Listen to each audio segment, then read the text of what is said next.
ವೆಂಕಟಾಚಲ ಸ್ವಾಮಿ ಗೋವಿಂದ ಗೋವಿಂದ.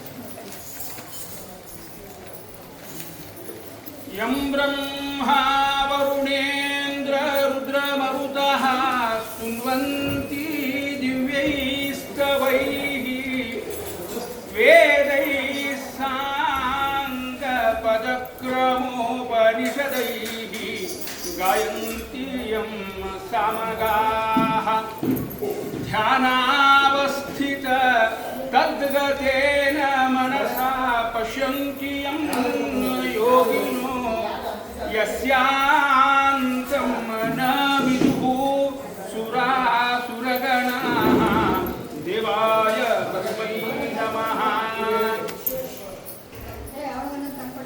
ಪೂಜ್ಯಾಯ ರಾಘವೇಂದ್ರಾಯ ಸತ್ಯಧರ್ಮರತಾಯ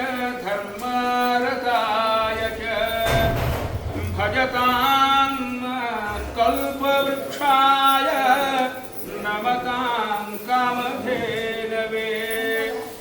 ಆಪಾದಮೌಲಿಪರ್ಯಂತಂ ಗುರುಣಾಂ ಆಕೃತಿಂ ಸ್ಮರೇತ್ ತೇನ ವಿಘ್ನಾಃ ಪ್ರಣಶ್ಯಂತಿ ಸಿದ್ಧ್ಯಂತಿ ಚ ಮನೋರಥಾಃ. ತಪಸ್ವಾಧ್ಯಾಯ ಶುಶ್ರೂಷಾ ಕೃಷ್ಣಪೂಜಾರತಂ ಮುನಿಂ ವಿಶ್ವೇಶಂ ಇಷ್ಟದಂ ವಂದೇ ಪರಿವ್ರಾಟ್ ಚಕ್ರವರ್ತಿನಂ. ಶ್ರೀ ಗುರುಭ್ಯೋ ನಮಃ. ಹರಿ ಓಂ. ಬ್ರಹ್ಮರುದ್ರಾದಿವಂದ್ಯಂ ತ್ವಾಂ ಭಜೆ ವೆಂಕಟನಾಯಕಂ ನಿವಾರಯಾಶ್ವರಿಷ್ಟಾನಿ ಸಾಧಯೇಷ್ಟಾನಿ ಮಾಧವ. ಭಕ್ತರಿಗೆ ಸಾದರ ಪ್ರಣಾಮಗಳು. ದಯವಿಟ್ಟು ಮಾತು ನಿಲ್ಲಿಸಬೇಕು. ನಿನ್ನಿನ ದಿವಸ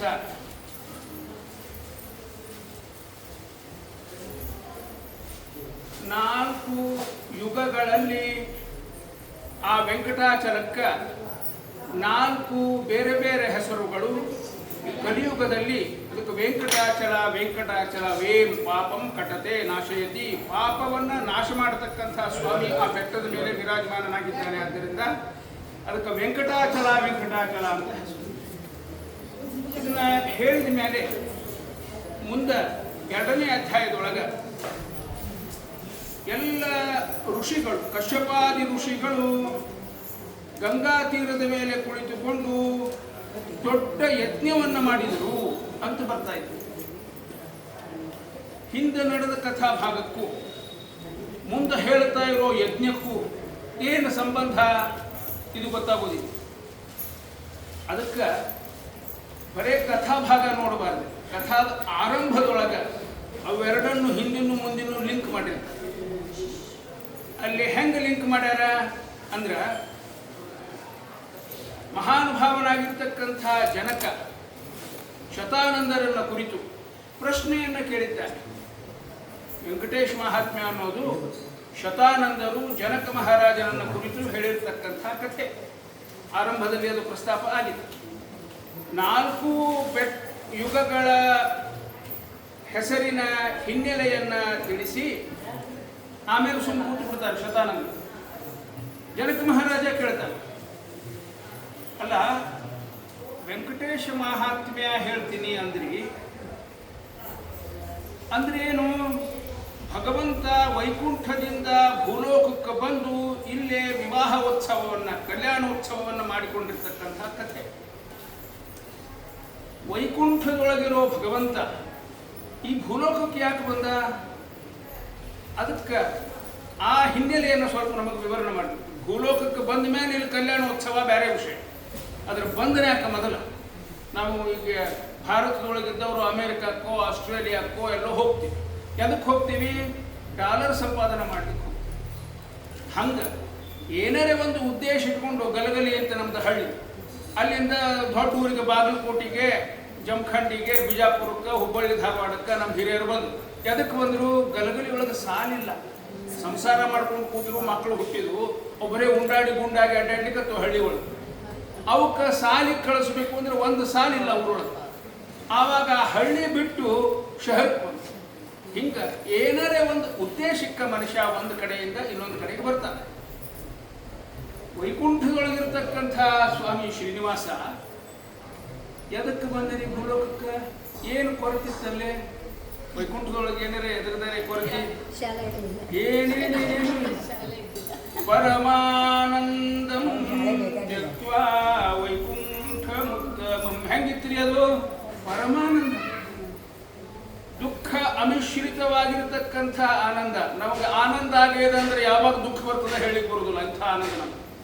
ಎಂದೆಂದೆಂದೆಂದು ದುಃಖದ ಸ್ಪರ್ಶವೇ ಲವಲೇಶ ಇಲ್ಲದೆ ಇರತಕ್ಕಂಥ ಕ್ಷೇತ್ರ, ಸದಾ ಆನಂದನಾಗಿರ್ತಕ್ಕಂಥ ಪರಮಾತ್ಮ ನಮ್ಮ ಭೂಲೋಕಕ್ಕೆ ಯಾಕೆ ಬಂದ? ಒಬ್ಬವ ಕವಿ ಉತ್ಪ್ರೇಕ್ಷ ಮಾಡಿ ಹೇಳ್ತಾನೆ, ಹರೋ ಹಿಮಾಲಯೇಶೇತೆ ಹರಿಷ್ಯೇತೆ ಮಹೋದಧೌ ಕಮಲೆ ಕಮಲಾಶೇತೆ ಸರ್ವೇ ಮತ್ಕುಣ ಶಂಕಯ. ಮಜಾ ಅದ ಕೇಳ್ರಿ. ಯಾಕ ದೇವರು ಏನೂ ಪ್ರಯೋಜನ ಇಲ್ಲ, ಆದರೂ ಒಂದು ಕಡೆಯಿಂದ ಒಂದು ಕಡೆ ಹೋದ. ಯಾಕಂದ್ರೆ ನನಗೆ ಗೊತ್ತದ, ಇಲ್ಲಿ ವೆಂಕಟೇಶ್ ಕಲ್ಯಾಣದಾಗ ಬರೋದಿಲ್ಲ ಅಂತ ನಮ್ಮ ಕವಿ. ಏನದು? ಬರೇ ಒಬ್ಬ ವೆಂಕಟೇಶ್ ಅಲ್ರಿ, ಎಲ್ಲ ದೇವತೆಗಳು ಹಿಂಗೆ ಅಂತ ಹೇಳ್ತಾನ. ಹರೋ ಹಿಮಾಲಯೇಶೆ. ಹರ ಅಂದ್ರೆ ಶಿವ. ಅವ ಎಲ್ಲಿ ಹೋದ? ಕೈಲಾಸ. ಎಲ್ಲದ? ಹಿಮಾಲಯದಾಗ. ಹರಿಶ್ಯೇತೆ ಮಹೋದಧವ್. ಆ ಹರಿ ನಾರಾಯಣ ಎಲ್ಲಿ ಹೋಗಿ ಮಲ್ಕೊಂಡ? ಮಹೋದಧವ್, ಸಮುದ್ರದ ಕ್ಷೀರ ಸಾಗರದಾಗ ಹೋಗಿ ಮಲ್ಕೊಂಡ. ಕಮಲೇ ಕಮಲಾಶೇತೆ, ಲಕ್ಷ್ಮೀದೇವಿ ಎಲ್ಲೇ? ಕಮಲ ಅಂತಾನೆ ಹೆಸರೇ ಆಕಿ.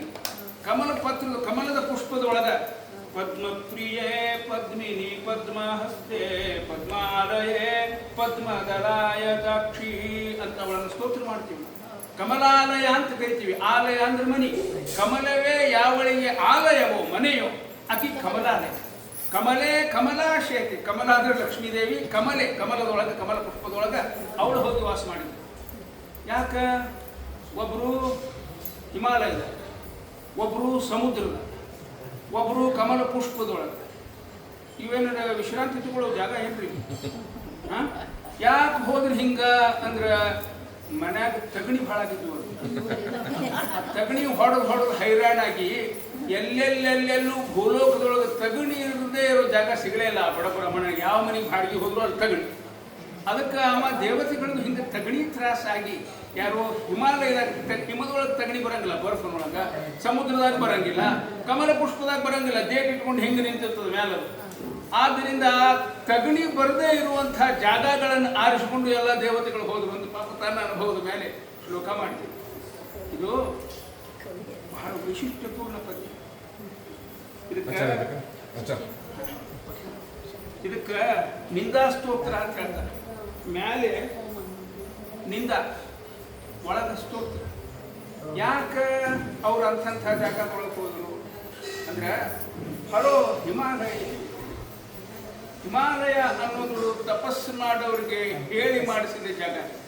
ಅಲ್ಲಿ ಹೆಂಗ ನೀರು ಹೆಪ್ಪುಗಟ್ಟಿ ಹಿಮ ಆಗ್ತದ, ಆ ಎತ್ತರದ ಜಾಗದ ಒಳಗೆ ಕೂತವರ ಮನಸ್ಸು ಹೆಪ್ಪುಗಟ್ಟಿ ಏಕಾಗ್ರಗೊಂಡು ಭಗವಂತನಲ್ಲೇ ತದೈಕ ತಾನ ಲೀನವಾಗಿ ಬಿಡ್ತದೆ. ಆದ್ದರಿಂದ ತಪಸ್ವಿಗಳು, ಮಹಾದೇವರಂಥವ್ರು ಮಹಾನುಭಾವರು, ಅವರು ಕೈಲಾಸದಾಗ ಹೋಗಿರ್ತಾರೆ.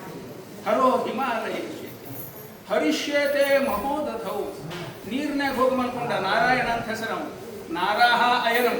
ಆ ನೀರೇ, ಸಮುದ್ರವೇ ಅವಾಗ ಆಶ್ರಯ. ಯಾಕ ಅಂದ್ರೆ ಜೀವನಂ ಜಲಂ ಅಂತ ಅಮರಕೋಶ. ಜೀವನ ಅನ್ನೋದಕ್ಕೆ ಪರ್ಯಾಯ ಪದ ಜಲ. ಈ ಜಗತ್ತು ಸೃಷ್ಟಿಯಾಗೋಕ್ಕಿಂತ ಮೊದಲ ಎಲ್ಲೆಡೆ ಅಪರಂಪಾರವಾದ ನೀರೇ ನೀರು. ಆ ನೀರಿನೊಳಗ ಭಗವಂತ ಹೆಂಗಿದ್ನರಿ ಅದನ್ನು ಹೇಳ್ತಾವ ನಮ್ಮ ಗ್ರಂಥಗಳು. ಕರಾರವಿಂದೇನ ಪದಾರವಿಂದಂ ಮುಖಾರವಿಂದೇ ವಿನಿವೇಶಯಂತಂ ವಟಸ್ಯ ಪತ್ರಸ್ಯ ಪುಟೇಶಯಾನಂ ಬಾಲಂ ಮುಕುಂದಂ ಮನಸಾ ಸ್ಮರಾಮಿ. ಮಕ್ಕಳಿಗೆ ಕಲಿಸುವುದು ಈ ಶ್ಲೋಕ ಬಹಳ ಸುಂದರ ಪದ್ಯ ಇದೆ. ಕರ ಅರವಿಂದೇನ ಪದ ಅರವಿಂದಂ. ಕರ ಅನ್ನೋದೊಂದು ಅರವಿಂದ ಕಮಲ, ಪದ ಅನ್ನೋದೊಂದು ಅರವಿಂದ.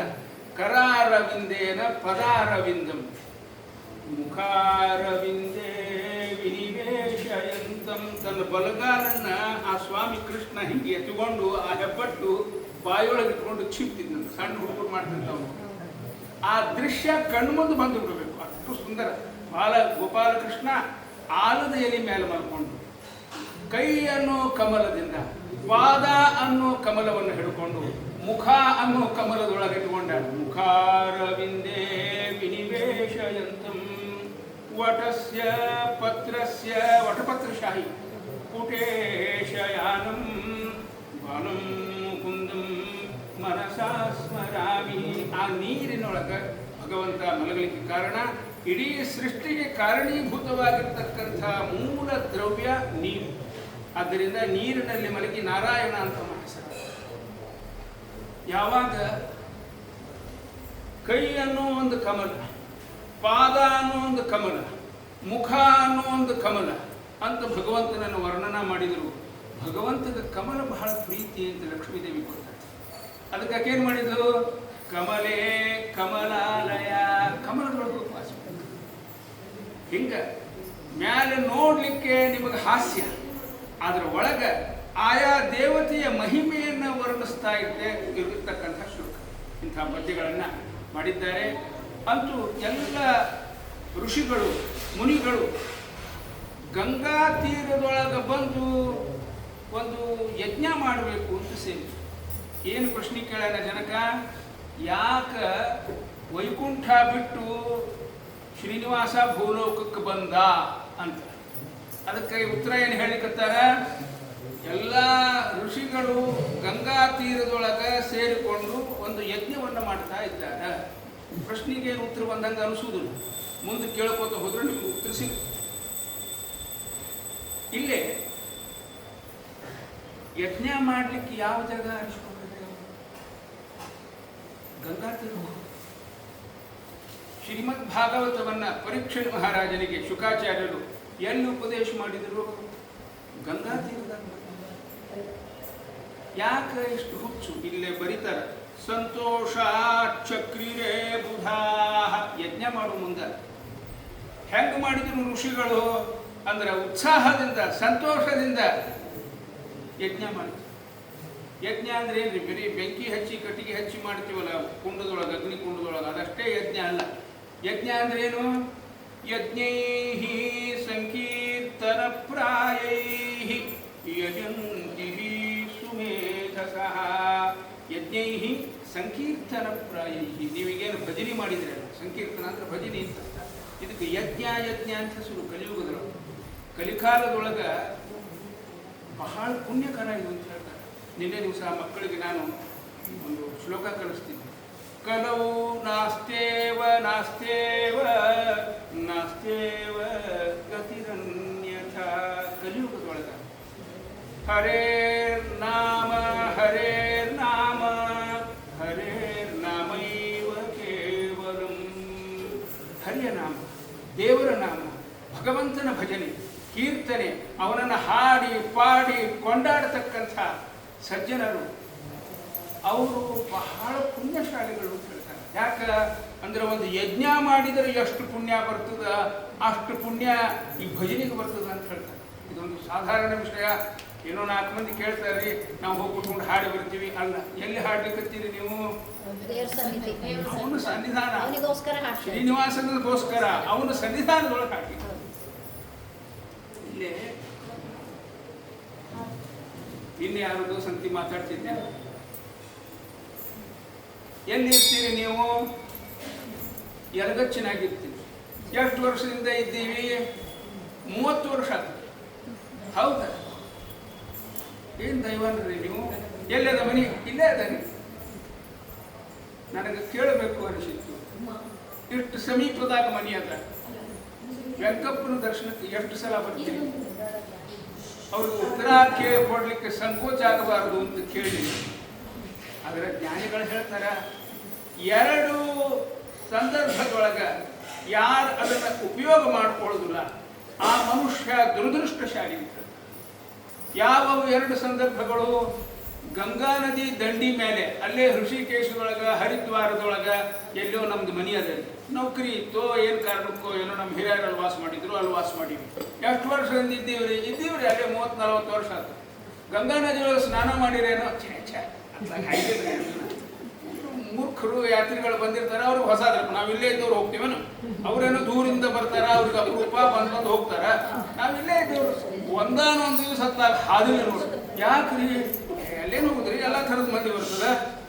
ಮೂರ್ಖ, ಎಲ್ಲ ಥರದ ಮಂದಿನ ಕಲ್ಮಶ ತೊಳೆದು ಬಿಡ್ತಕ್ಕಂಥ ಸಾಮರ್ಥ್ಯ ಆ ಶುಭ್ರ ಗಂಗೆ ಹರಿತಾಳ ಮನಿ ಮುಂದೆ, ಅದರೊಳಗೆ ಸ್ನಾನ ಮಾಡೋದಿಲ್ಲ ಅಂದ್ರೆ ಎಷ್ಟು ಮೂರ್ಖತನ, ಎಷ್ಟು ದುರದೃಷ್ಟ. ಯಲಗಚ್ಚಿನಂಥ ಊರೊಳಗಿದ್ದು, ವೆಂಕಪ್ಪನ ಸನ್ನಿಧಾನದೊಳಗಿದ್ದು ಅಲ್ಲಿ ಬರುವುದಿಲ್ಲ, ಸೇವಾ ಮಾಡುವುದಿಲ್ಲ ಅಂದ್ರೆ ನಿಮ್ಮ ದುರದೃಷ್ಟಕ್ಕೆ ನೀವೇ ಮಾಡಿ. ಇವೆರಡು ಜನ್ಮಾಂತರದ ಪುಣ್ಯದಿಂದ ಬರ್ತಾವಲ್ಲಿ. ತೀರ್ಥದ ದಂಡಿ ಮೇಲೆ ವಾಸ ಮಾಡೋದು, ನಿತ್ಯ ಹರಿತಕ್ಕಂಥ ನದಿಯನ್ನು ನೋಡಿದ್ರೆ ಸಾಕು ಪಾಪ ನಿವಾರಣೆ. ಸ್ರೋತಸಾಂ ಅಸ್ಮಿ ಜಾಹ್ನವಿ, ಭಗವದ್ಗೀತಾದೊಳಗೆ ಕೃಷ್ಣ ಹೇಳ್ತಾರೆ. ಸ್ರೋತಸಾಂ ಎಲ್ಲ ನದಿಗಳಲ್ಲಿ ಅಸ್ಮಿ ಜಾಹ್ನವಿ, ಭಗವಂತನ ಹರಿಯುವ ರೂಪ ಅಂದ್ರೆ ಗಂಗಾ ಮುಖ. ರಾಯರು ಹೇಳ್ತಾರ, ನದಿ ತಾರತಮ್ಯ ಸ್ತೋತ್ರ ಅಂತ ಮಾಡ್ಯಾರ. ಗಂಗಾ ಸರ್ವಾಧಿಕ ಮತ, ಗಂಗಾ ಸರ್ವ ಅಧಿಕ ಮತ. ರಾಘವೇಂದ್ರ ಸ್ವಾಮಿಗಳು ಹೇಳ್ತಕ್ಕಂಥ ಮಾತು. ಎಲ್ಲ ನದಿಗಳಲ್ಲೇ ದೊಡ್ಡವಳು. ಯಾಕೆ? ವಿಷ್ಣು ಪಾದಾಬ್ಜ ಸಂಭೂತ ಗಂಗಾ ಸರ್ವಾಧಿಕ ಮತ. ವಿಷ್ಣು ಪಾದಾಬ್ಜ ಸಂಭೂತ, ಭಗವಂತನ ಪಾದದಿಂದ ಪ್ರವಹಿಸಿರ್ತಕ್ಕಂಥ ಆ ತಾಯಿ. ಕವಿಗಳು ಅವಳನ್ನ ಎಷ್ಟು ರೀತಿ ಹಾಡ್ಯಾರ್ರಿ. ಗಂಗಾಕ್ಕೆ ಬಂದು ನಿಂತು ಅಂದ್ರೆ ನಮ್ಮ ಪುರಾಣ ಬಡಕನ ಮುಂದೆ ಹೋಗುದಿಲ್ಲ ಅಂತ. ಹಾವು ತುಳಿದ ತುಳಸಿಯನು ತಳೆದ ಹರಿಚರಣ ತೊಳೆವ ತಾಯಿ. ಕವಿ ಹಾಡಿದ್ದಾರೆ, ಹಾವು ತುಳಿದ ತುಳಸಿಯನು ತಳೆದ ಹರಿಚರಣ ತೊಳೆದ ತಾಯಿ. ಅರ್ಥ ನೋಡ್ಕೊಂಡ್ಬಿಡ್ರಿ, ಕನ್ನಡದೊಳಗದ. ಹಾವು ತುಳಿದ, ಕಾಳಿಂಗ ಮಂದನ ಮಾಡಿರ್ತಕ್ಕಂಥ ಮಹಾಸ್ವಾಮಿ, ಅವನ ಪಾದ. ತುಳಸಿಯನು ತಳೆದ, ಯಾರು ತುಳಸಿ ಏರಿಸಿದ್ರಪ್ಪ? ಆ ಪಾದದ ಮೇಲೆ ದೇವ್ರ ಮುಂದೆ ಕೂತ್ಕೊಂಡು ತುಳಸಿ ಏರಿಸ್ತಿರ್ತೀವಿ ನಾವು. ಓಂ ಕೇಶವಾಯ ನಮಃ, ಓಂ ನಾರಾಯಣಾಯ ನಮಃ, ಓಂ ಮಾಧವಾಯ ನಮಃ, ಓಂ ಗೋವಿಂದ. ಒಂದು ತುಳಸಿ ದೇವ್ರ ಮೇಲೆ ಬಿದ್ದರೆ ದೇವ್ರ ಆಣಿಗಳು ಇತ್ಲಾಗರೆ ಬೆಳಬೇಕು, ಅತ್ಲಾಗರೆ ಬೆಳಬೇಕು. ಬ್ರಹ್ಮದೇವರು ಭಗವಂತನ ಪಾದಪೂಜೆ ಮಾಡಿದ್ರು. ಯಾವಾಗ ಮಾಡಿದಿರಿ? ಆ ಬಲಿಚಕ್ರವರ್ತಿಯ ಅರಮನೆಯೊಳಗೆ ನಿಂತಿರ್ತಕ್ಕಂಥ ವಾಮನ ಒಂದು ಪಾದದಿಂದ ಇಡೀ ಭೂಮಿ ಅಳ್ಕೊಂಡು ಅದರ ಮೇಲೆ ಇನ್ನೊಂದು ಪಾದ ಹಿಂಗ ಗೋಟ್ ನಿಲ್ಲಿಸಿ ಬ್ರಹ್ಮಾಂಡ ಕಟಾಹಕತಾಗ್ತದೆ. ಶೃಂಗಾರ ಪಾದನಖ ತುಂಗಾಗ್ರ ಭಿನ್ನಕನ ಕಾಂಗಾಂಡ ಪಾತಿ ತಟಿನಿ ತುಂಗಾದಿ ಮಂಕರ ತರಂಗಾಭಿಭೂತ ಭಜ ಕಾಂಗಾಭ ವಾಮನ ನಮಃ. ಧ್ಯಾನಾರ್ಹ ವಾಮನ ತನೋ. ವಾದರಾಜ ತೀರ್ಥ ಶ್ರೀಪಾದಂಗಳವರು ಈ ಪಾದ ಅಂದ್ರೆ ಧ್ಯಾನಾರ್ಹ. ಯಾವಾಗ ಆ ವಾಮನ ದೇವರ ಪಾದ ಆಕಾಶದುದ್ದಕ್ಕೂ ವ್ಯಾಪಿಸಿ ಆ ಉಗುರಿನ ತುದಿ ತಾಕಿ ಬ್ರಹ್ಮಾಂಡದ ಕಟಾಹ ಭೇದಿಸಿ ಅಲ್ಲಿಂದ ಆಕಾಶ ಗಂಗಾ ತೊಟ್ಟಿಕ್ಲಿಕ್ಕೆ ಆರಂಭ ಮಾಡಿದ್ರು. ಓಡ್ಕೋತ ಬ್ರಹ್ಮದೇವರ ಕಮಂಡಲ ತಗೊಂಡು ಹೋದಂತೆ. ಅಸ್ಮತ್ ಕುಲದೇವತಾ ಚರಣಾರವಿಂದೋದಕ ಮಿತಿ. ನಮ್ಮ ಕುಲದೇವರ ಚರಣಾರವಿಂದೋದಕ ಪಾದೋದಕ ಇದು. ಅದನ್ನ ತಗೊಂಡು ಕೆರೆಯ ನೀರನ್ನು ಕೆರೆಗೆ ಚೆಲ್ಲಿ ಅಂತಾರಲ್ಲ, ಆ ನೀರಿನಿಂದ ಭಗವಂತನ ಪಾದ ತೊಳೆದು ಭಗವಂತನ ಪಾದದಿಂದಲೇ ಪ್ರವಹಿಸಿರ್ತಕ್ಕಂಥ ಗಂಗೆ. ನಾವೆಲ್ಲ ಮಾಡೋ ಸೇವಾ ಹಂಗೆ, ಅವ ಕೊಟ್ಟಿರ್ತಕ್ಕಂಥದ್ದು ಅವನಿಗೆ ಬಂದು ನಿವೇದನೆ ಮಾಡಿ. ಅಲ್ಲೇ ಏನು ಸ್ವಾಮಿ ಪಾದದ ಪೂಜಾ ಮಾಡಿದ ಬ್ರಹ್ಮದೇವರು, ಆವಾಗ ತುಳಸಿ ಏರಿಸಿದ. ಹೆಂಗೆ ಏರಿಸಿದ ಅಂದ್ರೆ ಪಾದ ಮುಟ್ಟಿ ತುಳಸಿ ಏರಿಸಿದ. ಆ ತುಳಸಿ ದಳ ಇದೆ. ಹರಿಚರಣ ತೊಳೆದ ತಾಯಿ, ಹಾವು ತುಳಿದ ತುಳಸಿ ತುಳಸಿಯನ್ನು ತಳೆದ ಈ ತುಳಸಿ ಅದು ಬ್ರಹ್ಮದೇವರು ಏರಿಸಿರ್ತಕ್ಕಂಥ ತುಳಸಿ, ಭಗವಂತನ ಪಾದದ ಮೇಲೆ ಇರ್ತಕ್ಕಂಥ ತುಳಸಿ. ಹಾವು ತುಳಿದ ತುಳಸಿಯನ್ನು ತಳೆದ ಹರಿಚರಣ ತೊಳೆದ ತಾಯಿ. ಆದ್ದರಿಂದ ಆ ಭಗವಂತನ ಪಾದೋದಕವಾಗಿರ್ತಕ್ಕಂಥ ಗಂಗಾ ತಟಾಕದೊಳಗೆ ನಾವು ಕೂತೀವಿ. ಯಾರ್ಯಾರು ಅಲ್ಲಿ ಹೋಗಿರಿ ಅವರಿಗೆ ಅನುಭವ ಇರಬೇಕು. ನಮ್ಮಲ್ಲಿ ಬನ್ನಂಜಿ ಗೋವಿಂದಾಚಾರ್ಯರು ಅಂತ ದೊಡ್ಡ ವಿದ್ವಾಂಸರು, ಅವ್ರಿಗೆ ಯಾರೋ ಕೇಳಿದರು, ನೀವು ಹೋಗಿದ್ದೀರಲ್ರಿ ಬದರಿಗೆ, ನಿಮ್ಮ ಅನುಭವ ಏನು?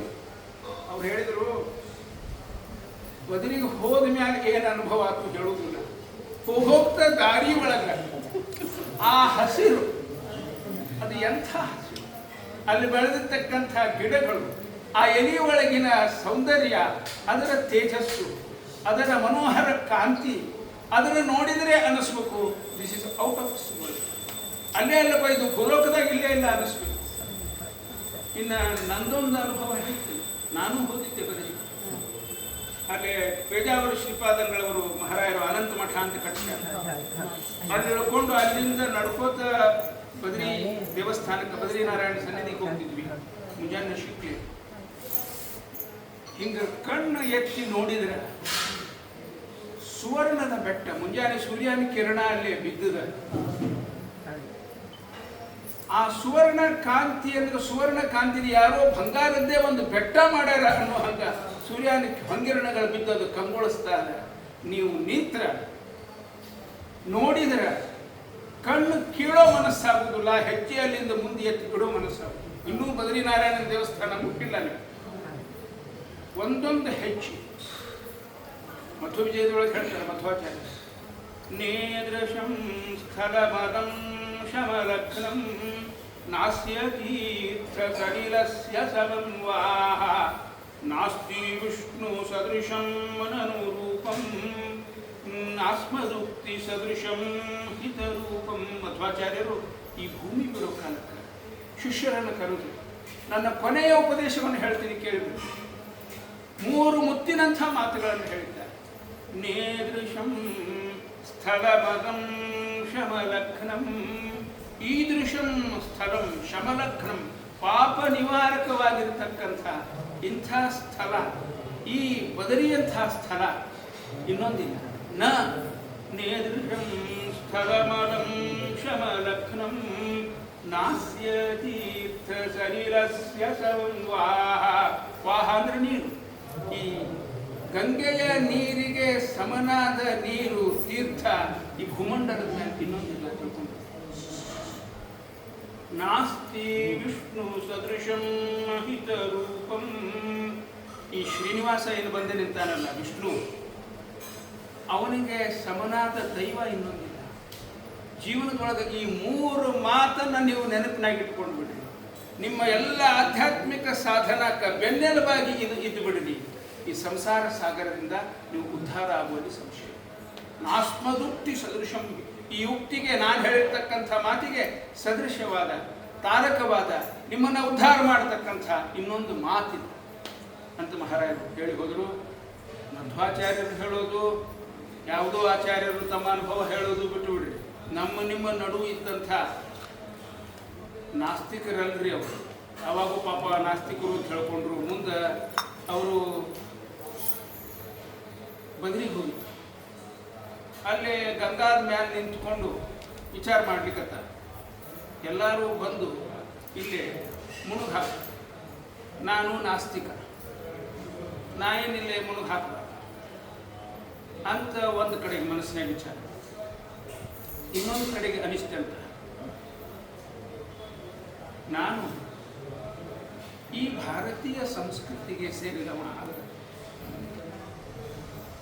ನಾನು ಓದೋ ವೇದ ಉಪನಿಷತ್ತು ಯಾಕೆ ಓದ್ತೀನಿ? ಜ್ಞಾನದ ಹಂಬಲದಿಂದ ಓದ್ತೀನಿ. ದೇವರಿದ್ದಾನೋ ಇಲ್ಲೋ ನನಗೆ ಗೊತ್ತಿಲ್ಲ, ಆದರೆ ಆ ವೇದೋಪನಿಷತ್ತುಗಳ ಗಾಂಭೀರ್ಯ, ಅವುಗಳಲ್ಲಿರ್ತಕ್ಕಂಥ ಬುದ್ಧಿ ವೈಭವ, ಇದನ್ನು ನೋಡ್ಲಿಕ್ಕೆ ಅವನು ಓದ್ತೀನಿ. ಅವು ಎಲ್ಲಿ ರಚಿತ ಆಗ್ಯಾವ? ಈ ಹಿಮಾಲಯದ ಗಿರಿ ಶೃಂಗಗಳಲ್ಲಿ ಋಷಿಗಳು, ಮುನಿಗಳು, ಜ್ಞಾನಿಗಳು ಕೂತುಕೊಂಡು ತಪಸ್ಸನ್ನು ಮಾಡಿ ಸಹಸ್ರಾರು ವರ್ಷಗಳ ಗಟ್ಟಲೆ ಭಗವಂತನನ್ನು ಆರಾಧನೆ ಮಾಡಿ ಅವರು ಉದ್ಗರಿಸಿರ್ತಕ್ಕಂಥ, ಅವರ ಬಾಯಿಂದ ಹೊರಹೊಮ್ಮಿರ್ತಕ್ಕಂಥ ಮಾತುಗಳು ವೇದಗಳು. ಆ ವೇದಗಳನ್ನು ಜಗತ್ತಿಗೆ ಕೊಟ್ಟಿರ್ತಕ್ಕಂಥ, ಪುರಾಣ ಗ್ರಂಥಗಳನ್ನು ಕೊಟ್ಟಿರ್ತಕ್ಕಂಥ, ಉಪನಿಷತ್ತುಗಳನ್ನು ಕೊಟ್ಟಿರ್ತಕ್ಕಂಥ ಭೂಮಿ. ಅದಕ್ಕೆ ಇಲ್ಲಿ ಹರಿತಕ್ಕಂಥ ಈ ಗಂಗಾದೊಳಗೆ ನಾ ಸ್ನಾನ ಮಾಡಿದ್ದೀನಿ. ಸ್ನಾನ ಮಾಡುವ ಮುಂದೆ ಅನಿಷ್ಟಂತ ಒಂದೇ ಮುಳುಗು ಹಾಕಿರ್ತೀವಿ. ಇಲ್ಲಿ ಪದ್ಧತಿ ಹಂಗ 7 ಮುಳುಗು ಹಾಕ್ಬೇಕು. 3 ಮುಳುಗು ಹಾಕುದ್ರಾಗ ಕೈ ನಡುವಿಲ್ ಕತ್ತು ಬಿಡ್ತಾವ, ಎಲ್ಲ ಮರಗಟ್ಟು ಬಿಡ್ತಾವ್ರಿ. ಬರೀತಾರ ಅವರು, ಜೀವ ಹೋದ್ರು ಅಡ್ಡಿ ಇಲ್ಲ. ಇಲ್ಲಿ ಪದ್ಧತಿ ಪ್ರಕಾರ 7 ಮುಳುಗು ಹಾಕಿರ್ತೀವಿ. ಬರ್ಕೊಂಡಾರ 7 ಮುಳುಗು ಹಾಕಿ ಎದ್ದಾಗ ನಾ ಹೊಸ ಮನುಷ್ಯ. ಯಾರೇ ದೇವರಿದ್ದಾನೋ ಇಲ್ಲೋ ಅಂತ ಸಂಶಯ ಪಡ್ತಿರ್ತಾರೆ. ಒಮ್ಮೆ ಹಿಮಾಲಯಕ್ಕೆ ಹೋಗಿ ಬರ್ರಿ ಅಂತಂದ್ರೆ ನಾಸ್ತಿಕ್ಯ ಹೇಳ ಹೆಸರಿಲ್ಲದಂಗೆ ಹೋಗ್ತಾರೆ. ನೀವು ಅಲ್ಲಿ ನಿಂತ್ರೆ ಸಾಕು, ಕಣ್ಣು ಅರಳಿಸಿದ್ರೆ ಸಾಕು, ಎಲ್ಲೋ ದೇವಭೂಮಿ ಒಳಗೆ ನಿಂತೀವಿ ಅನ್ನೋ ಒಳಗಿನಿಂದ ಒತ್ತು ಬರುವ ಅನಿಸಿಕೆ, ಒತ್ತಡದಿಂದ ಹೌದು ಹೌದು ನಾನು ತಿಳ್ಕೊಂಡು ತಪ್ಪಿತ್ತು. ನಾನು ಜೀವನದೊಳಗೆ ಎಷ್ಟೋ ಸಲ ಬದುಕಬೇಕು ಬದುಕಬಾರ್ದು ಈ ಜೀವನ ಅಂತ ವಿಚಾರ ಮಾಡೀನಿ. ಆದ್ರೆ ಇಲ್ಲಿ ಯಾವಾಗ ಬಂದು ನಿಂತೀನಿ, ಎಷ್ಟು ವರ್ಷ ಬದುಕಿದ್ದು ಸಾರ್ಥಕ ಆಯ್ತು ನೋಡಪ್ಪ. ಒಂದು ವೇಳೆ ಆ ಜೀವನ ಮುಗಿಸಿದ್ರೆ ಇಲ್ಲಿ ಬರೋ ಅವಕಾಶ ಸಿಗ್ತಿಲ್ಲ. ನನ್ನ ಜೀವನ ಸಾರ್ಥಕ ಇಲ್ಲಿ ಬಂದದ್ದಕ್ಕೆ ಅನ್ನುವಂಥ ಭಾವ ಹುಟ್ಟಿಸ್ತದ ಯಾವುದು? ಆ ಗಂಗೆಯ ಪರಿಸರ. ಗಂಗೆಯ ಗರಿಮಲ ಭಂಗೆಯ ತಡಿಯು ಸಂಗದಲ್ಲಿ ತತ್ವ ಸಮಾಧಿ ವಿಲೀನ ಮುನೀಶ್ವರ ಸಾಧನ ಬೋಧನ ರಂಗದಲ್ಲಿ. ಗಂಗೆಯ ತರಳ ತರಂಗೆಯ ಕರಿಮಲ ಭಂಗೆಯ ತಡಿಯು ಸಂಗದಲ್ಲಿ ತತ್ವ ಸಮಾಧಿ ವಿಲೀನ ಮುನೀಶ್ವರ ಸಾಧನ ಬೋಧನ ರಂಗದಲ್ಲಿ ಅಂತ ಆ ಪವಿತ್ರವಾಗಿರ್ತಕ್ಕಂಥ ಜಾಹ್ನವಿ ತೀರದೊಳಗೆ ಬಂದು ಯಜ್ಞವನ್ನು ಮಾಡಿದ್ದಾರೆ. ಯಜ್ಞ ಮಾಡೋ ಕಾಲಕ್ಕೆ ಏನಾತ್ರಿ, ಅಲ್ಲಿ ನಾರದರ ಆಗಮನ ಆಗಿತ್ತು. ನಾರದರು ಬಂದು, ಏನಮ್ಮ ನಿಮ್ದು ಮಾತು ಮುಗಿದ್ಮೇಲೆ ನಾವು ಶುರು ಮಾಡ್ತೀವಿ. ನಿಮ್ಮ ಮಟ್ಟಕ್ಕೆ ನೀವು ಪ್ರವಚನ ಹೇಳ್ಕೊರಿ, ನಮ್ಮ ಮಟ್ಟಕ್ಕೆ ನಾವು ಹರಟಿ ಹೊಡಿತೀವಿ ಅಂತ ನಡೆಯೋದು ಕಷ್ಟ. ಆ ಯಜ್ಞ ನಡೀತಾ ಇರೋ ಕಾಲಕ್ಕೆ ನಾರದರು ಅಲ್ಲಿಗೆ ಆಗಮಿಸಿದ್ದಾರೆ. ನಾರದರು ಯಾಕೆ ಬಂದ್ರಪ್ಪ ಇಲ್ಲಿ? ನಾರದರು ಜಗಳ ಹಚ್ಚವರು ಅಂತ ನಮ್ಮ ತಿಳುವಳಿಕೆ. ನಾರಂ ದದಾತಿ ಇತಿ ನಾರದ. ನಾರ ಅಂದ್ರೆ ಜ್ಞಾನ. ಆ ಜ್ಞಾನವನ್ನ ಕೊಡ್ಲಿಕ್ಕೇನೆ ಬಂದಿರತಕ್ಕಂಥ ಮಹಾನುಭಾವರು ನಾರದರು. ನಿಮ್ಮಲ್ಲಿ ಸತ್ಯನಾರಾಯಣ ಕಥೆ ಎಲ್ಲರೂ ಕೇಳಿ. ಸತ್ಯನಾರಾಯಣ ಕಥೆ ನಿಮ್ಮ ತನಕ ಬರಲಿಕ್ಕೆ ಕಾರಣರು ನಾರದರು. ಅವರು ಕೇನೋಪಾಯೇನ ಚೈತೇಷಾಂ ದುಃಖ ನಾಶೋ ಭವೇತ್ ಧ್ರುವಂ ಇತಿ ಸಂಚಿತ್ಯ ಮನಸಾ ವಿಷ್ಣು ಲೋಕಂ ಗತಸ್ತದಾ. ಭೂಲೋಕದೊಳಗೆ ಬಂದು ಸಂಚಾರ ಮಾಡಿ ಎಷ್ಟು ದುಃಖ ಪಡ್ತಾ ಇದ್ದಾರಪ್ಪ ಇವರು. ಸುಖ ಆಗಲಿ ಅಂತ ದುಡಿತಾರೆ, ದುಃಖ ಪಡೆದು ಮುಂದೆ ಹೋಗ್ತಾರೆ. ಈ ಕೇನ ಉಪಾಯೇನ ಏತೇಷಾಂ ದುಃಖ ನಾಶೋ ಭವೇತ್ ಧ್ರುವಂ. ಏನು ಮಾಡಿದ್ರೆ ಈ ಜನಗಳ ದುಃಖ ನಾಶ ಆಗಬಲ್ಲದು ಅಂತ ವಿಚಾರ ಮಾಡಿಕೊಂಡು ವಿಷ್ಣು ಲೋಕಂ ಗತಸ್ತದ, ಭಗವಂತನಲ್ಲಿಗೆ ಹೋಗಿದ್ದಾರೆ. ಹೀಗೆ ಆ ಜನರಿಗೆ ಉಪಕಾರವನ್ನು ಮಾಡೋದರ ಸಲುವಾಗಿ ನಾವಂತೂ ವಿಷ್ಣು ಲೋಕಕ್ಕೆ ಹೋಗ್ಲಿಕ್ಕೆ ಸಾಧ್ಯ ಇಲ್ಲ.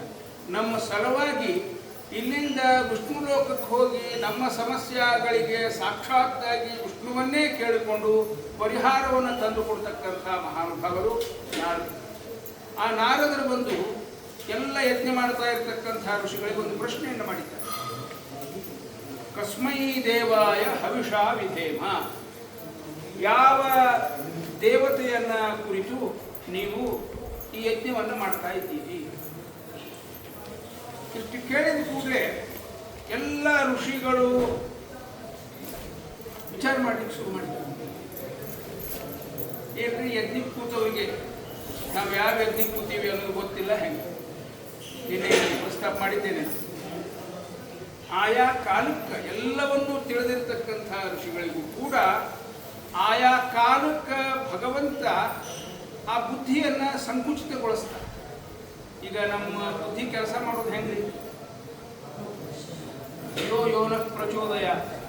ಭಗವಂತ ಪ್ರೇರಣಾ ಮಾಡಿದ್ರೆ ಮಾತ್ರ ನಮ್ಮ ಬುದ್ಧಿ ಸರಿಯಾಗಿ ಕೆಲಸ ಮಾಡ್ತದೆ. ಇಲ್ಲದೇ ಇದ್ರೆ ಅವ ಹೆಂಗೆ ಪ್ರೇರಣಾ ಮಾಡ್ತಾನೆ ಹಂಗೆ ಕೆಲಸ ಮಾಡ್ತದೆ. ಶ್ರಮ ಪಡೋದು ಖರೆ ಆಗ್ತದೆ, ಫಲ ಸಿಗುವುದಿಲ್ಲ. ಯಾಕಂದ್ರೆ ಅಗದಿ ಫಲ ಕೈಗೆ ಬಂದಾಗ ಬುದ್ಧಿ ಹತ್ಲಾಗ್ರೆ ಹೋಗಿ. ಹಿರಣ್ಯಕಶಿಪು ತಪಸ್ಸು ಮಾಡಿದ. ಹೆಂಗೆ ತಪಸ್ಸು ಮಾಡಿದ?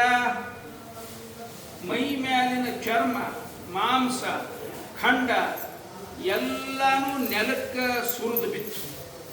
ಇನ್ನೂ ಜೀವಿತೇನು? ಆಗಿನ ಯುಗದೊಳಗ ಅಸ್ಥಿಗತ ಪ್ರಾಣ ಅಂತ ಹೇಳ್ತಾರೆ. ಎಲ್ಲಿ ತನಕ ಅಸ್ಥಿ ಇರ್ತದ ಅಲ್ಲಿ ತನಕ ಪ್ರಾಣ ಇರ್ತದೆ. ನಮ್ಮ ಕಲಿಯುಗದ ಏನ್ರಿ ಅವಸ್ಥಾ? ಅನ್ನಗತ ಪ್ರಾಣ. ಅನ್ನ ಬಿಟ್ಬಿಟ್ಟು ಅಂದ್ರೆ ಹೋಗ್ಬಿಟ್ಟು ಆ ಅಸ್ಥಿಗತ ಪ್ರಾಣನಾಗಿರ್ತಕ್ಕಂಥ ಹಿರಣ್ಯಕಶಿಪು ಘನಘೋರವಾಗಿರ್ತಕ್ಕಂಥ ತಪಸ್ಸನ್ನು ಮಾಡಿ ಭಗವಂತ ಬ್ರಹ್ಮದೇವರು ಪ್ರತ್ಯಕ್ಷ ಆದ್ರೆ ಏನು ಕೇಳ್ಬೇಕ್ರಿ? ಇವಾಗ ಸಾವು ಬರಬಾರದು ಅಂತಿತ್ತು. ಯಾರಿಗಿರುವುದಿಲ್ಲ ಹೇಳಿ. ಯಾರ್ಯಾರ ಸಾವು ಬೇಕು ಅಂತ ಬಯಸ್ತಾರೆ. ಸ್ವಲ್ಪ ಏನಾರ ಮನಸ್ಸು ಕೆಟ್ಟಿತ್ತಂದ್ರೆ ಬಯಸಬಹುದು ಏನೋ. ಆದ್ರೆ ದೈಹಿಕವಾಗಿ ಮಾನಸಿಕವಾಗಿ ಆರೋಗ್ಯದಿಂದ ಸಂತೋಷವಾಗಿರುವವರು ಯಾರು ಸಾವನ್ನು ಬಯಸೋದಿಲ್ಲ. ಹಂಗವ ಹಿರಣ್ಯಕಶಿಪು ಸಹಿತ ನನಗೆ ಸಾವು ಬರಬಾರದು ಅಂತ ಎಷ್ಟು ಮನಸ್ಸು ಉದ್ದೇಶಿಸಿಕೊಂಡು ಘೋರವಾದ ತಪಸ್ಸನ್ನು ಆಚರಿಸಿದ. ಬ್ರಹ್ಮದೇವರು ಬಂದು ಪ್ರತ್ಯಕ್ಷ ಆಗಿ ನಿನಗೆ ಏನು ಬೇಕು ಅಂತ ಕೇಳಿದ ಕ್ಷಣ ಒಂದು ದೊಡ್ಡ ಲಿಸ್ಟ ಕೊಟ್ಬಿಟ್ಟ. ಏನಂದ? ಈಗ ಸಾಧಾರಣ ಸಾಯೋರು ಮನೆ ಒಳಗಡೆ ಸಾಯ್ತಾರ, ಮನೆ ಹೊರಗಡೆ ಸಾಯ್ತಾರೆ. ಕೇಳಿರ್ತೀವಿ ಯಾರ್ಯಾರು ಸಾವು ನಮಗೆ ಕೇಳಿವಿ. ಎಷ್ಟೋ ಮಂದಿ ಮನೆ ಒಳಗೆ ಸತ್ತಾರ, ಎಷ್ಟೋ ಮಂದಿ ಮನೆ ಹೊರಗೆ ಸತ್ತಾರ. ಅವ ಬ್ರಹ್ಮದೇವರಿಗೆ ಹೇಳಿದ, ಮನೆ ಒಳಗೆ ಸಾಯಬಾರದು, ಮನೆ ಹೊರಗೆ ಸಾಯಬಾರದು. ತಥಾಸ್ತು ಬಂದ ಬ್ರಹ್ಮದೇವರು. ಹಾಗೆ ಆಗ ಆಮೇಲೆ ಸತ್ತವರು ಕೆಲವರು ರಾತ್ರಿ ಸತ್ತಾರ, ಕೆಲವರು ಹಗಲು ಸತ್ತಾರ. ರಾತ್ರಿ ನನಗೆ ಸಾವು ಬರಬಾರದು, ಹಗಲು ನನಗೆ ಸಾವು. ತಥಾಸ್ತು.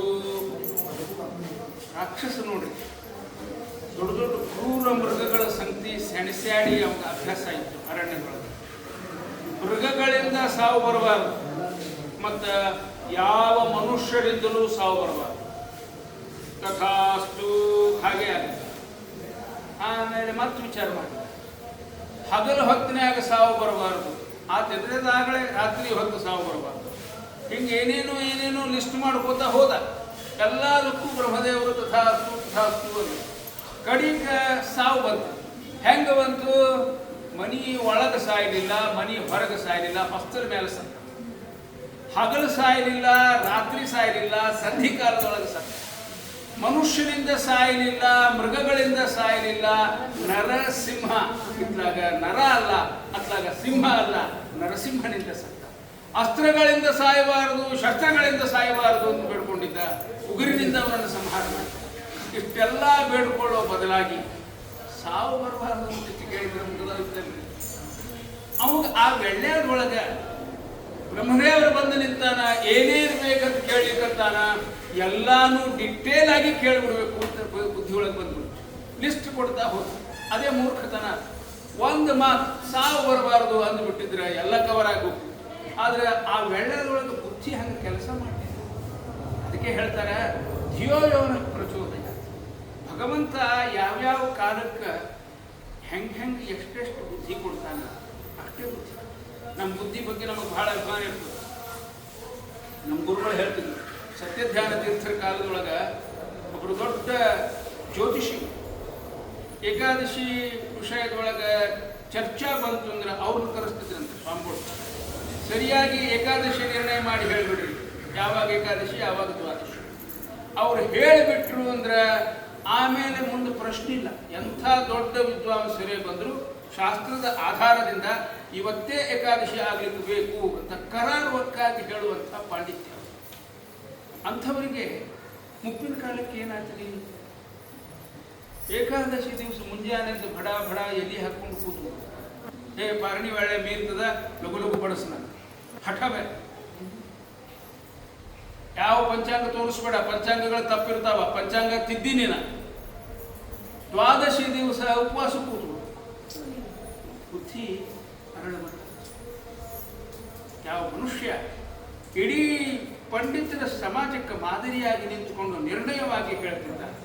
ಆ ಮನುಷ್ಯ ಭಗವಂತ ಯಾವಾಗ ಮತ್ತ ಸ್ಮೃತಿ ಜ್ಞಾನ ಮಪೋಹನಂಚ, ಗೀತಾ 15ನೇ ಅಧ್ಯಾಯದೊಳಗೆ ಬರ್ತದೆ. ಮತ್ತಃ ನನ್ನಿಂದಾಗಿ ಸ್ಮೃತಿ ಸ್ಮರಣ, ಅಪೋಹನಂಚ ಯಾವಾಗ ಬಂತು ಬಂತು, ಹೋತು ಹೋತು. ಹಿಂಗ ಭಗವಂತ ಆ ಕಾಲಕ್ಕೆ ಅಲ್ಲಿರ್ತಕ್ಕಂಥ ಋಷಿಗಳಿಗೆ ಎಲ್ಲ ತನ್ಮಯರಾಗಿ ಯಜ್ಞ ಮಾಡ್ಲಿಕ್ಕತ್ತಾರ. ನಾರದರು ಬಂದರು, ಯಾಕೆ ಯಜ್ಞ ಮಾಡ್ಲಿಕ್ಕತ್ತೀರಿ, ಯಾವ ದೇವತೆಯನ್ನ ಕುರಿತು ಯಜ್ಞ ಮಾಡ್ಲಿಕ್ಕತ್ತೀರಿ ಅಂದ್ರೆ ಮೈಂಡ್ ಬ್ಲ್ಯಾಂಕ್ ಇರ್ತದೆ, ಏನು ಉತ್ತರ ಕೊಡಬೇಕು ಗೊತ್ತಿಲ್ಲ. ಆವಾಗ ಅಲ್ಲೇ ಇನ್ನೊಬ್ಬರು ಜ್ಞಾನಿಗಳಿದ್ರು, ಮಹಾನುಭಾವ ಭೃಗು ಋಷಿಗಳು.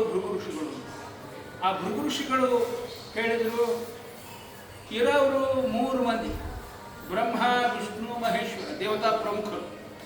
ಅವರೊಳಗೆ ಯಾರಿಗೆ ಈ ಯಜ್ಞದ ಫಲ ಕೊಡಬೇಕು ಅನ್ನೋದನ್ನ ನಾನು ತಿಳ್ಕೊಂಡು ಬರ್ತೀಯ. ಹೆಂಗೆ ತಿಳ್ಕೊಂಡು ಬರ್ತಿ ಅಂದ್ರೆ ಹೋಗಿ ಬಂದ್ಬಿಡ್ತೀನಿ ಅಂದ್ರೆ ಬ್ರಹ್ಮಲೋಕಕ್ಕೆ ಹೋಗ್ತೀನಿ, ವಿಷ್ಣು ಲೋಕಕ್ಕೆ ಹೋಗ್ತೀನಿ, ಶಿವಲೋಕಕ್ಕೆ ಹೋಗ್ತೀನಿ.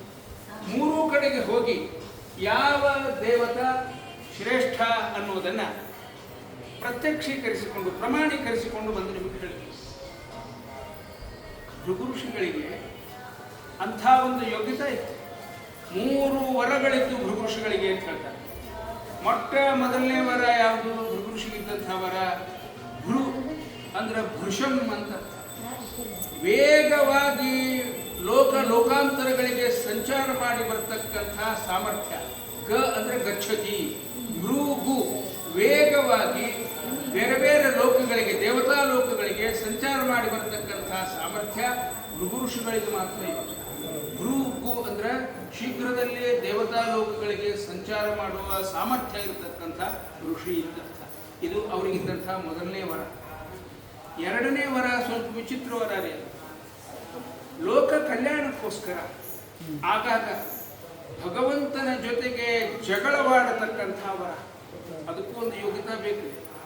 ದೇವರ ಸಂಖ್ಯೆ ಜಗಳಾಡಬೇಕಾದ್ರೆ ಭಗವಂತನ ಜೊತೆಗೆ ಲೋಕ ಕಲ್ಯಾಣಾರ್ಥವಾಗಿ ಜಗಳವಾಡತಕ್ಕಂಥ ಒಂದು ವರವನ್ನ ಅವರಿಗೆ ಭಗವಂತನೇ ದಯಪಾಲಿಸಿದ. ಇನ್ನು 3ನೇ ಒಂದು ವರ,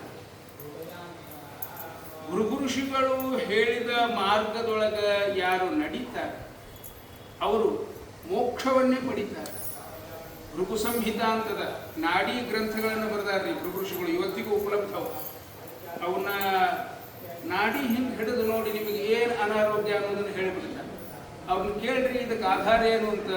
ಭೃಗು ಸಂಹಿತ ಅಂತಕ್ಕಂಥ ನಾಡಿ ಗ್ರಂಥ ಈ ವೈದ್ಯ ವಿಜ್ಞಾನಕ್ಕೆ ಆಧಾರ. ಬಹಳ ಹಿಂದಕ್ಕೆ ಬೆಂಕಿಗೆ ಜನ ಪರದಾಡ್ತಿದ್ರು. ಈಗ ಹೆಂಗೆ ನಾವು ತಿಜೂರಿ ಒಳಗೆ ಬೆಳ್ಳಿ ಬಂಗಾರ ಇಟ್ಕೋತೀವಿ, ಹಂಗೆ ಅಗ್ನಿ ಯಾವಾಗ ಸಿಗಬೇಕು? ಅರಣ್ಯದೊಳಗೆ ಕೆಲವು ಮರಗಳು ಒಂದಕ್ಕೊಂದು ಘರ್ಷಿಸಿದಾಗ ಅಗ್ನಿ ಉತ್ಪನ್ನ ಆಗುತ್ತೆ. ಆವಾಗ ಅಗ್ನಿ ತಂದು ಮನೆಯೊಳಗೆ ಸಂರಕ್ಷಿಸಿ ಇಟ್ಕೋಬೇಕು. ಅದು ಆರದಂಗೆ ಇಟ್ಕೋಬೇಕು. ಯಾವಾಗಲೂ ಅದಕ್ಕೆ ಏನಾರೇ ಕಡ್ಡಿ ಹಾಕೋತ ಅದನ್ನು ಇಟ್ಕೋತೇ ಹೋಗಬೇಕು. ಕಡ್ಡಿ ಪೆಟ್ಟಿಗೆ ಇದ್ದಿದ್ದಿಲ್ರಿ. ಇನ್ನು ಅಗ್ನಿಯನ್ನು ಉತ್ಪಾದನೆ ಮಾಡೋ ವಿಧಾನ ನಾಗರಿಕತೆಗೆ ಇನ್ನೂ ತಿಳಿದಿರಲಿಲ್ಲ. ಆವಾಗ ಈ ಭೃಗು ಮಹರ್ಷಿ ಅರಣ್ಯದೊಳಗೆ ಸಿಗತಕ್ಕಂಥ ಅರಣಿ ಅಂತ ಹೇಳ್ತಾರೆ. ಆ 2 ವಿಧದ ಅರಣಿ ಕಾಷ್ಠ ಇನ್ನೊಂದು ಇರ್ತದೆ. ಅವನ್ನೆರಡು ಹಿಂಗೆ ತಿಕ್ಕಿ ಅಗ್ನಿಯನ್ನು ಉತ್ಪಾದನೆ ಮಾಡತಕ್ಕಂಥ ವಿದ್ಯೆಯನ್ನು ಮಾನವರಿಗೆ ಮೊದಲು ಉಪದೇಶಿಸಿರ್ತಕ್ಕಂಥ ಮಹಾನುಭಾವ ಭೃಗು ಋಷಿ. ಹಿಂಗೆ ಭೃಗು ಋಷಿಗಳು ಉಪಕಾರ ಮಾನವ ಜನಾಂಗಕ್ಕೆ ಬಹಳ ದೊಡ್ಡ. ಅಂಥ ಭೃಗು ಋಷಿಗಳು 3 ಲೋಕಕ್ಕೆ ಹೋಗಿ ಪರೀಕ್ಷೆ ಮಾಡ್ಕೊಂಡು ಬಂದರು. ಮೊದಲ ಬ್ರಹ್ಮಲೋಕಕ್ಕೆ ಹೋದ. ಬ್ರಹ್ಮಲೋಕದೊಳಗ ಚತುರವದನ ರಾಣಿ ಅತಿರೋಹಿತ ವಿಮಲ ವಿಜ್ಞಾನಿ ವೀಣಾಪಾಣಿ ಮುಗಿಸಿ ಬೇಡುವೆ ಲಕುಬೀಪತಿಯ ತುತಿ ಪುದಕೆ ಸನ್ಮತಿಯ ಪಾಲಿಸಿ. ಜಗನ್ನಾಥದಾಸರು ವರ್ಣಿಸ್ತಾ ಇದ್ದಾರೆ. ಲಕ್ಷ್ಮೀದೇವಿ ಚತುರವದನ ರಾಣಿ, ಬ್ರಹ್ಮದೇವರು 4 ಮುಖಗಳಿಂದ ವೇದ ಘೋಷ ಮಾಡ್ತಾ ಇರ್ತಾರೆ. ಸದಾ ಭಗವಂತನ ಸ್ತೋತ್ರವನ್ನು ಮಾಡ್ತಾ ಇರ್ತಾರೆ. ಚತುರವದನ ಇವಳೇನ್ ಮಾಡ್ತಾಳ? ವೀಣಾಪಾಣಿ ಬ್ರಹ್ಮಾಣಿ. ಆ ಬ್ರಹ್ಮದೇವರ ವೇದ ಘೋಷಕ್ಕೆ ವೀಣೆಯ ಸಾರಥ್ಯವನ್ನ, ವೀಣಾ ಸಾಥಿಯನ್ನು ಕೊಡ್ತಾ ಇದ್ದಾಳೆ ಸರಸ್ವತಿ ದೇವಿ. ಬ್ರಹ್ಮದೇವರ ಲೋಕದೊಳಗೆ ಹೋಗಿ ನಮಸ್ಕಾರ ಮಾಡಿದರು ಭೃಗುಋಷಿಗಳು. ಅವ್ರಿಗೆ ಇತ್ಲಾಗ ಲಕ್ಷಣ ಇಲ್ಲ. ಆ ಬ್ರಹ್ಮದೇವರ ವೇದ ಘೋಷಕ್ಕೆ ಅನುಗುಣವಾಗಿ ಸರಸ್ವತಿ ದೇವಿ ವೀಣೆಯನ್ನ ನುಡಿಸ್ತಾ ಇದ್ದಾಳೆ. ಆ ವೀಣೆಯ ಗುಂಜಾರವನ್ನ ಆನಂದಿಸ್ತಾ ಸ್ವರಬದ್ಧವಾಗಿ ಬ್ರಹ್ಮದೇವರು ವೇದ ಘೋಷ ಮಾಡ್ತಾ ಇದ್ದಾರೆ. ಇವರು ಕಾದರೂ ಇತ್ಲಾಗ ತಿರುಗಿ ನೋಡಲಿಲ್ಲ. ಸಿಟ್ಟು ಬಂತು. ಸಿಟ್ಟು ಬಂದ ಕೂಡಲೇ ಭೂಲೋಕದೊಳಗ ನಿನಗ ಪೂಜಾ ಇಲ್ಲದೆ ಹೋಗಿ ಅಂತ ಶಾಪ. ನಿಮಗೆ ಆಶ್ಚರ್ಯ ಅನಿಸ್ಬಹುದು, ನಮ್ಮಲ್ಲಿ ದೇವ್ರ ಪೂಜೆ ಮಾಡೋರು ಇದ್ದೀರಿ. ಹೆಂಗೆ ಪೂಜೆ ಮಾಡ್ತೀವಿ ನಾವು? ನಾರಾಯಣ ದೇವರಿಗೆ, ಲಕ್ಷ್ಮೀ ದೇವಿಗೆ ಪೂಜೆ ಮಾಡ್ತೀವಿ ತಾರತಮ್ಯದ ಪ್ರಕಾರ. ಆಮೇಲೆ ಬ್ರಹ್ಮದೇವ್ರ ಪೂಜೆ ಮಾಡೋರು ಯಾರ್ಯಾರು ಮಾಡ್ತೀವಿ? ಬ್ರಹ್ಮದೇವ್ರ ಪೂಜಾ, ಹನುಮಂತ ದೇವ್ರ ಪೂಜೆ ಮಾಡ್ತೀವಿ. ಭಾವಿ ಬ್ರಹ್ಮರು ಅಂತ ಹೇಳಿ, ಮುಂದೆ ಬ್ರಹ್ಮ ಆಗವ್ರು, ಇವ್ರಿಗಿಂತ ದೊಡ್ಡವ್ರು, ಈಗ ಬ್ರಹ್ಮನ ಸ್ಥಾನದಾಗ ಕೂತವ್ರು, ಅವ್ರಿಗೆ ಪೂಜಾ ಇಲ್ಲೇ ಇಲ್ಲ. ವಾಯುದೇವರ ಪೂಜಾ ಅಂತೀವಿ, ಅವತಾರ. ಆದ್ರೆ ಬ್ರಹ್ಮ ಸ್ಥಾನದೊಳಗೆ ಕೂತವರು ಹನುಮಂತ ದೇವರಿಗಿಂತ ದೊಡ್ಡವರು. ಬ್ರಹ್ಮನ ಪೂಜೆ ಮಾಡುವುದಿಲ್ಲ ನಾವು. ಬ್ರಹ್ಮನಿಗೆ ಅಭಿಷೇಕ ಇಲ್ಲ, ಬ್ರಹ್ಮನಿಗೆ ಅರ್ಚನೆ ಇಲ್ಲ, ನಮಗೆ ಲಕ್ಷಣ ಬಂದಿರುವುದಿಲ್ಲ. ಯಾರೂ ಕೇಳುವುದಿಲ್ಲ. ಪೂಜಾ ಪದ್ಧತಿ ಕಲಿಸುವ ಮುಂದೆ ಕೇಳಬೇಕು. ತಾರತಮ್ಯದ ಪ್ರಕಾರ ವಿಷ್ಣು, ಲಕ್ಷ್ಮಿ ಆದ್ಮೇಲೆ ಬ್ರಹ್ಮದೇವರು. ಮತ್ತು ಬ್ರಹ್ಮದೇವ್ರ ಪೂಜಾರಿ ಅಂತ ನನಗಂತೂ ಇಷ್ಟು ಮಂದಿಗೆ ಪೂಜಾ ಕಲಿಸಿದ ಯಾರು ಕೇಳಿದ್ದೆ ಅಂತ ಏನು ಹೇಳ್ತೀವಿ ಅದನ್ನು ಮಾಡ್ಕೋತ.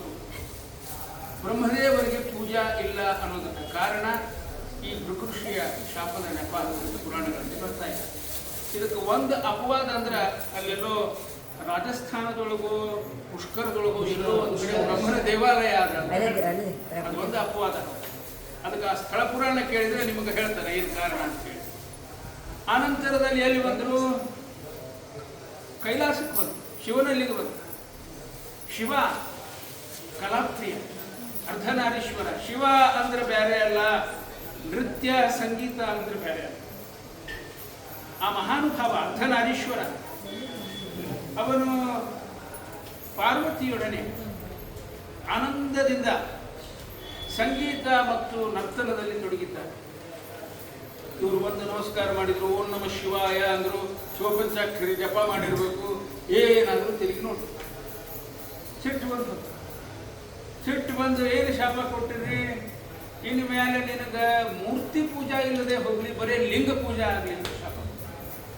ದ್ವಾದಶ ಜ್ಯೋತಿರ್ಲಿಂಗಗಳು ಅಂತ ಕೇಳಿರಿ ನೀವು. ಎಲ್ಲ ಕಡೆಗೂ ಲಿಂಗಗಳೇ ಅವನೇ ಹೊರತು ಶಿವನ ಮೂರ್ತಿ ಇಲ್ಲ. ಅದಕ್ಕೆ ಕಾರಣ ಇನ್ನು ಇದಕ್ಕೂ ಒಂದು ಅಪವಾದದ ರೀ. ಎಲ್ಲದ? ಚಿದಂಬರದೊಳಗೆ. ಅಲ್ಲಿ ನಟರಾಜನ ಪೂಜಾ ಮಾಡ್ತಾರೆ. ನಟರಾಜನ ವಿಗ್ರಹ ಬಹಳ ಸುಂದರ ವಿಗ್ರಹ. ಅದರದ್ದು ಪ್ರತಿಕೃತಿಗಳನ್ನು ತಂದು ದೊಡ್ಡ ದೊಡ್ಡ ಶ್ರೀಮಂತರು ಶೋಕೇಸ್ ಒಳಗೆ ಇಟ್ಕೊಂಡಿರ್ತಾರೆ.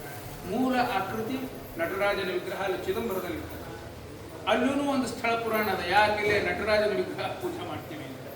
ಅಂತೂ ಈ ಎರಡು ಅಪವಾದಗಳ ಬಿಟ್ಟರೆ ಆ ಭೃಗುಋಷಿ ಕೊಟ್ಟಿರ್ತಕ್ಕಂಥ ಶಾಪ ಇಂದಿಗೂ ಅಸ್ತಿತ್ವದಲ್ಲಿದೆ ಅಂತ ಹೇಳಬಹುದು. ಇಲ್ಲೊಂದು ಪ್ರಶ್ನೆ ಸಹಜವಾಗಿ ಬರ್ತದೆ. ಭೃಗು ಋಷಿ ಹೆಸರೇ ಹೇಳೋ ಹಂಗ ಋಷಿ. ಬ್ರಹ್ಮ ವಿಷ್ಣು ದೇವತೆಗಳು.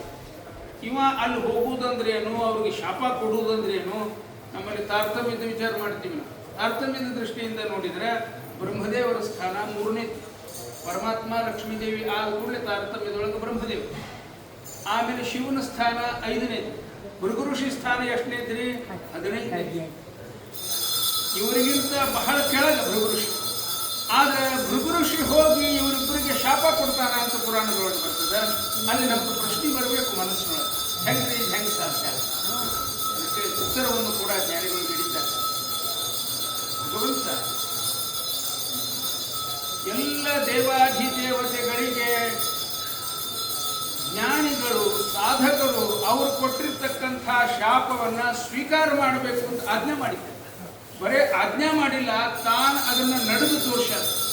ಮಹಾಭಾರತ ಯುದ್ಧ ಆದ್ಮೇಲೆ ಅಲ್ಲಿ ಗಾಂಧಾರಿ ಧೃತರಾಷ್ಟ್ರ ದುಃಖದಿಂದ 100 ಜನ ಮಕ್ಕಳನ್ನು ಕಳ್ಕೊಂಡು ದುಃಖದಿಂದ ಕೂತಿದ್ರು. ಹೋಗಿ ಅವ್ರನ್ನ ಸ್ವಲ್ಪ ಮಾತಾಡ್ಸ್ಕೊಂಡು ಬರೋಣ. ಬರೀ ಧರ್ಮರಾಜ ಪಾಪ ಹೊಳೆ ಸ್ವಭಾವಗಳು. ನಮ್ಮ ಧೃತರಾಷ್ಟ್ರಿಗೆ ಗಾಂಧಾರಿಗೆ ದುಃಖ ಆಗಿರಬೇಕು, ಸ್ವಲ್ಪ ಹೋಗಿ ಮಾತಾಡ್ಸ್ಕೊಂಡು ಬರೋಣ ಅಂತ ಕೃಷ್ಣನ ಹತ್ರ ಬಂತು.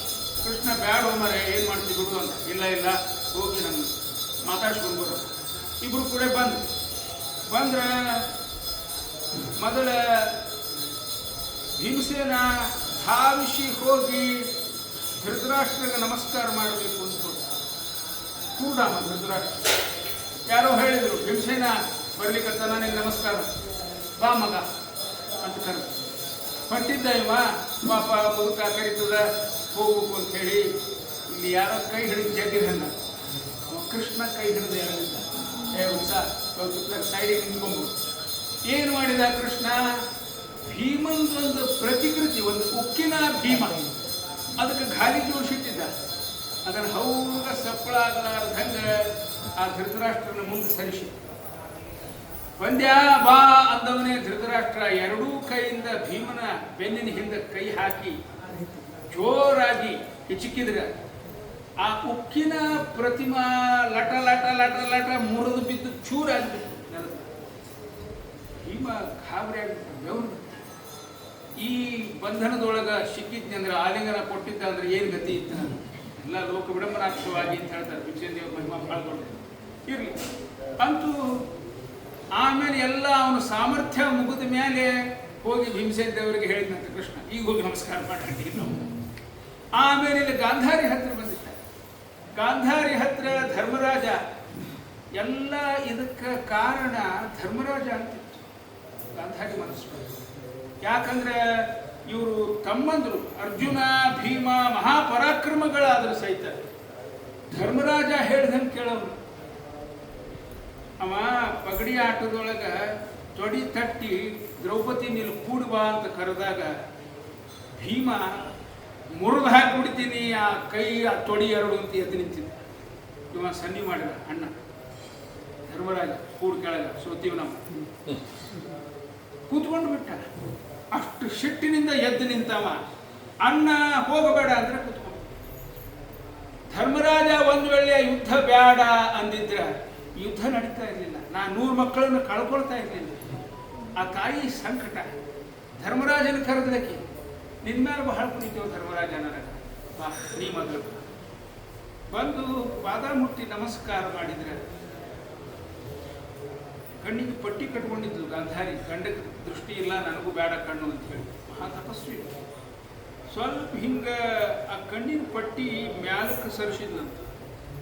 ಆ ದೃಷ್ಟಿ ಅಲ್ಲಿಂದ ಕಿರಣಗಳು ಎಲ್ಲಿ ಬಿದ್ದು ರೀ? ಧರ್ಮರಾಜನ ಹೆಬ್ಬಟ್ಟಿನ ಉಗುರಿನ ಮ್ಯಾಲ ಬಿದ್ದು ಅದು ಸುಟ್ಟು ಕುನಖಿ ಬಭುವ ಅಂತ ಬರೀತಾರೆ. ಇವು ಪಾದ ಉಗುರು ಕೆಲವ್ರಿಗೂ ಇದಾಗಿಬಿಟ್ಟಿರುತ್ತೆ ನೋಡ್ರಿ, ಉಗುರು ಸುತ್ತು ಐನಡೆ ಬಂದದು ತಿರುಚಿ ಹೋಗಿರ್ತದೆ. ಹಂಗೆ ಆ ಗಾಂಧಾರಿ ಕಣ್ಣಿನ ದೃಷ್ಟಿಯ ಒಂದೆರಡು ಕಿರಣಗಳು ಅದರ ಮೇಲೆ ಬಿದ್ದು ಆ ಉಗುರೇ ಕುರುಕುರು ಕುರುಕುರು ಸುಟ್ಟು ಕೃಷ್ಣ ಹಿಡಿದು ಎಳೆದ. ಅಲ್ಲೇ ನಿಂತಿದ್ರೆ ಇಡೀ ಕಾಲು ಸುಟ್ಕೋತೀನಿ ಬಾಯಿಲ್ಲ. ಹಂಗೆ ಯಾರಿದನ್ನು ಅಲೌ ಮಾಡಿದ್ರಿ? ಸಾಕ್ಷಾತ್ ಶ್ರೀಕೃಷ್ಣ ಪರಮಾತ್ಮ. ಅತಿ ಶಾಪ ಕೊಟ್ಟರು. ನಾ ಹೆಂಗ ನನ್ನ ಕಣ್ಣು ಮುಂದೆ ನನ್ನ ಮಕ್ಕಳು ಎಲ್ಲರೂ ಸತ್ತು ಹೋಗ್ಯಾರ, ಕೃಷ್ಣ ನಿನ್ನ ಕಣ್ಣು ಮುಂದೆ ಇಡೀ ಯಾದವ ವಂಶ ನಾಶ ಆಗಲಿ ಅಂತ ಶಾಪ ಕೊಟ್ಟರು. ಗಾಂಧಾರಿ ಯೋಗಿತಾ ಏನು, ಕೃಷ್ಣನ ಯೋಗಿತಾ ಏನು? ಆಗ್ಲವ ನಡೆದು ತೋರಿಸಿದ್ದಾನೆ ಪರಮಾತ್ಮ. ಬರೇ ದೇವತೆಗಳಿಗೆ ಉಪದೇಶ ಕೊಟ್ಟಿಲ್ಲ, ಸಾಧಕರು.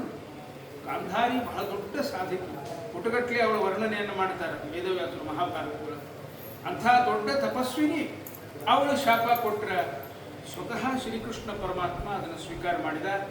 ಪರಂಧಾಮಕ್ಕೆ ಹೋಗೋ ಮೊದಲ ಎಲ್ಲ ಯಾದವರು ಒಬ್ಬರಿಗೊಬ್ಬರು ಹಡೆದಾಡ್ಕೊಂಡು ಸತ್ತು ಹೋದ್ರು ಅಂತ ನಾವು ಕಥಾ ಓದ್ತಾ ಇದ್ದೀವಿ. ಹಂಗೆ ಇಲ್ಲಿ ಸಹಿತ ಭಗವಂತ ಋಷಿಗಳಿಗೆ ಆಜ್ಞೆ ಮಾಡಿದ್ದ. ಜ್ಞಾನಿಗಳ ಶಾಪ, ಭೃಗು ಋಷಿಯಂಥ ಜ್ಞಾನಿಗಳ ಶಾಪ, ಅದನ್ನು ನೀವು ಸ್ವೀಕಾರ ಮಾಡಬೇಕು. ಆ ಪ್ರಕಾರಕವಾಗಿ ಬ್ರಹ್ಮ ಮತ್ತು ಶಿವ ಇಬ್ಬರು ಕೂಡ ಆ ಶಾಪವನ್ನು ಸ್ವೀಕಾರ ಮಾಡಿದ್ದಾರೆ. ಅನಂತರದಲ್ಲಿ ವಿಷ್ಣುವಿಂದ ಒಂದು ಕಥೆ ಬರುತ್ತೆ, ಅದನ್ನೊಂದು ಮುಗಿಸಿ ಪ್ರವಚನ ಮುಗಿಸಿ. ಅಲ್ಲಿ ವಿಷ್ಣು ಲೋಕಕ್ಕೆ ಬಂದ. ನಿಮಗೆ ಗೊತ್ತಿರೋ ಕಥೆ ಆದ್ದರಿಂದ ಸಂಕ್ಷಿಪ್ತದಲ್ಲಿ ಹೇಳ್ತಾ ಇದ್ದೇನೆ. ಮೊದಲ ಶಿವಲೋಕಕ್ಕೆ ಹೋಗಿ ಅಲ್ಲಿ ಆದರೆ ಆಗಲಿಲ್ಲ, ಬ್ರಹ್ಮಲೋಕಕ್ಕೆ ಹೋಗಿ ಅಲ್ಲಿ ಆದರೆ ಆಗಲಿಲ್ಲ, ಅಪ್ಸೆಟ್ ಆಗಿ ಬಂದಿದ್ದಾನೆ ಭೃಗು ಮಹರ್ಷಿ. ಭಗವಂತ ಗೊತ್ತಿತ್ತು, ಅವ ನಾಟಕ ಮಾಡಿದ. ಲಕ್ಷ್ಮೀದೇವಿ ಪಾದ ಸಂವಹನ ಮಾಡ್ತಾ ಕುಳಿತುಕೊಂಡಿದ್ದಾಳೆ. ಭಗವಂತ ಶೇಷಶಾಹಿಯಾಗಿ ಅದನ್ನು ಆನಂದಿಸ್ತಾ ಇದ್ದಾನೆ. ಭೃಗು ಋಷಿ ಬಂದು ನಮಸ್ಕಾರ ಮಾಡಿದ. ಅದರ ಕಡೆಗೆ ಭಗವಂತ ಲಕ್ಷ್ಯ ಕೊಡಲಿಲ್ಲ. ಸಿಟ್ಟು ಬಂತು. ಎಷ್ಟು ಸಿಟ್ಟು ಬಂತ್ರಿ? ತತಾಡೋರಸಿ ಗೋವಿಂದಂ ಭೃಗು ಪಾದತಲೇನ ವೈ. ತತಾಡ ಉರಸಿ ಗೋವಿಂದಂ. ಉರಸಿ ಅಂದ್ರೆ ಎದಿ, ಪಕ್ಷಸ್ಥಳ. ಅಲ್ಲೇ ಪಾದ ತಲೆನ ತನ್ನ ಕಾಲಿನಿಂದ ತತಾಡ ಪ್ರಹಾರ ಮಾಡಿದ. ಯಾಕೆ ಹಿಂಗಾತ್ರಿ? ಸ್ವಲ್ಪ ವಿಚಾರ ಮಾಡಿ. ಮನೆಯವರು ಆಫೀಸ್ನಿಂದ ಬರ್ತಾರೆ. ಅಲ್ಲ ಆಫೀಸ್ನೊಳಗೆ ಅವ ಬಾಸು ಬುಸ್ ಅಂದಿರ್ತಾನೆ. ಆಮೇಲೆ ಅವರು ಯಾರಿಗೋ ಮುಂದೆ ಹೇಳಲಿಕ್ಕೆ ಹೋಗಿರ್ತಾರೆ, ಟೀಮ್ಮೇಟ್ಸ್ ಮುಂದೆ. ಅವರು ನೀ ಹಿಂಗೆ ಇದ್ದೀಪ, ನಾ ಬಾಸಿನ ಜಾಗದೊಳಗಿದ್ರೆ ನಾನು ಹಿಂಗೆ ಮಾಡ್ತಿದ್ದೆ ಅಂತ ಅವರು ಸಿಟ್ಟಿಗೆ ಬಿಸಿರ್ತಾರೆ. ಮನೆಗೆ ಬರ್ತಾನ, ಹೌ ವಾಸ್ ಯುವರ್ ಡೇ ಅಂತಾಳ. ಪಾಪ ಹೆಂಗಿತ್ರಿ ದಿವಸ ನಿಮ್ಮದು, ಹೆಂಗೆ ನಡೀತು ಅಂತ ಮೇಲೆ ಹುರ್ರ ಅಂತ ಹಾಡ್ತಾನೆ. ಯಾಕೆ? ಆಗಲೇ ತಲೆ ಕೆಡಿಸ್ಬಿಟ್ಟಾರ. ಒಂದಿಬ್ರು ಯಾರೇ ಒಂಚೂರು ಮುಟ್ಟಿದ್ರೆ ಸಾಕು, ಆ ಮುಟ್ಟುವವರು ಕೆಳಗಿನವರಾಗಿದ್ರೆ ಅವ್ರನ್ನ ಬೈದ್ರೆ ಏನೂ ಆಗಂಗಿಲ್ಲ ಅನ್ನೋ ಹಂಗಿದ್ರೆ ನಾವು ಕೋಪ ಹೇಳ್ತೀವಿ. ಯಾರೇ ಮ್ಯಾಲಿನವ್ರು ಮಾತಾಡ್ಸಿದ್ರೆ ಸರ್ ಸರ್ ಅನ್ಕೋತಾ ಇರ್ತಾನ. ಆದ್ರೆ ಕೆಳಗಿನವ್ರು ಮಾತಾಡ್ಸಿದ್ರೆ, ನಿರ್ಬಲರು ಮಾತಾಡ್ಸಿದ್ರೆ, ಯಾರ ಮೇಲೆ ಬೈದ್ರು ಅಂದ್ರು ನಡೀತದ. ಅವರು ಏನು ಕೇಳಬಾರದು ಕೇಳ್ರಿ, ಹೆಂಗಿದ್ರಿ ಆಫೀಸ್ ಇವತ್ತು, ಹೆಂಗಿದ್ದೀರಿ, ಸಹಜ ಉಪಚಾರ ಮಾಡ್ಯಾಳ. ಯಾವಾಗ ಏನು ಮಾತಾಡ್ಬೇಕು ತಿಳಿಯೋದಿಲ್ಲ ಅಂದ್ರೆ ಶುರುನೇ ಹಂಗೆ. ಭೃಗು ಋಷಿ ಬಂದು ಅಲ್ಲೇ ಕತಾಡ ಉರಸಿ ಗೋವಿಂದ. ಭಗವಂತ ಅವನನ್ನ ನನ್ನ ಹೃದಯದೊಳಗಿರ್ತಕ್ಕಂಥ ಕೌಸ್ತುಭ ಮಣಿ ಅದು ತಾಕಿ ನಿನ್ನ ಕಾಲಿಗೆ ಗಾಯ ಆಗಿರಲಿಲ್ಲ. ಭೃಗು ಋಷಿಗೆ ಪಾದದೊಳಗೆ ಒಂದು ಕಣ್ಣಿತ್ತಂತೆ. ಅಲ್ಲೇ ಪಾದದ ಕಣ್ಣಿಗೆ ಆ ವಜ್ರ ಕೌಸ್ತುಭ ಮಣಿ ತಾಕಿ ರಕ್ತ ಹರಿಲಿಕ್ಕೆ ಶುರುವಾಯಿತು. ಯಾರು? ಭೃಗು ಋಷಿ ಅಂದ್ರೆ ಬ್ರಹ್ಮದೇವರ ಮಾನಸ ಪುತ್ರ. ಭಗವಂತಗೆ ಏನಾಗಬೇಕು? ಮೊಮ್ಮಗ. ಮೊಮ್ಮಕ್ಕಳು ಬಂದು ಅಜ್ಜಿಗೆ ಹೋದ್ರ ಅಜ್ಜ ಅವ್ರನ್ನ ಏನು ಮಾಡ್ಬೇಕ್ರಿ? ಹಂಗೆ ಇಲ್ಲೇ ಆ ಮೊಮ್ಮಕ್ಕ ಎಲ್ಲಿ ಕಾಲಿಗೆ ಏಟಾತೋ ಏನೋ ಅಂತ ಶುಶ್ರೂಷೆ ಮಾಡಿದ್ದಾನೆ ಭಗವಂತ. ಪಾದವನ್ನು ತೊಳೆದು ಲೋಕ ವಿಡಂಬನಾರ್ಥವಾಗಿ ಜ್ಞಾನಿಗಳ ಪಾದ ಪ್ರಕ್ಷಾಲನೆ ಮಾಡಿ ಅದನ್ನು ಪ್ರೋಕ್ಷಣೆ ಮಾಡಿಕೊಂಡು, ಸ್ವಾಮಿಗಳು ಬಂದರೆ ನೀವು ಮಾಡ್ತೀರಿ. ಆ ಭೃಗು ಋಷಿಯ ಪಾದವನ್ನು ತೊಳೆದು ಪ್ರೋಕ್ಷಣೆ ಮಾಡಿಕೊಂಡಿದ್ದಾನೆ. ಇತ್ಲಾಗ ಲಕ್ಷ್ಮೀದೇವಿಗೆ ಕೋಪ ಬಂತು. ವಕ್ಷಸ್ಥಲದೊಳಗೆ ಲಕ್ಷ್ಮೀದೇವಿ ಇರ್ತಾಳ ಅಂತ ಶಾಸ್ತ್ರ. ಅದು ನನಗೆ ಅವಮಾನ ಮಾಡಿದ ಹಂಗೆ ಬರೇ ನಿಮಗೆ ಓದಿಲಿಲ್ಲ. ಆದ್ದರಿಂದ ನಾನು ನಿಮ್ಮನ್ನು ಬಿಟ್ಟು ಹೋಗ್ತೀನಿ ಅಂತ ಹೇಳಿ ಕರವೀರಪುರ ಕಥಾ ಕೊಲ್ಹಾಪುರಕ್ಕೆ ಅವರು ಹೋದಂತ ಅಂತ ಕಥಾ ಬರ್ತಾದ. ಇದರ ಹಿಂದಿನ ಸಂದೇಶ ಏನು ಅನ್ನೋದನ್ನು ಹಿಂದಿನ ಪ್ರವಚನದಲ್ಲಿ ಇರುತ್ತೇನೆ. ಯಥಾಮತಿ ಕಥಾ ವೆಂಕಟೇಶ್ವರ ಪಾದದಲ್ಲಿ ಸಮರ್ಪಣೆ.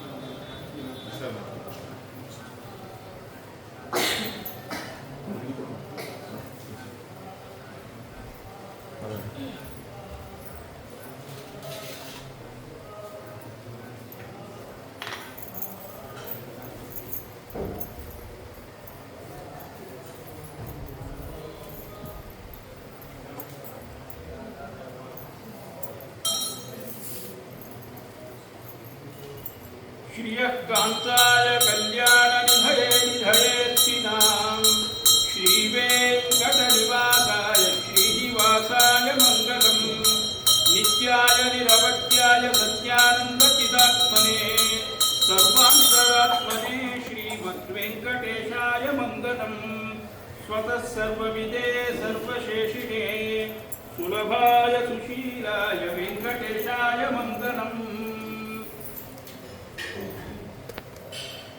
गरुडारूढ़ स्वामी गोविंदा गो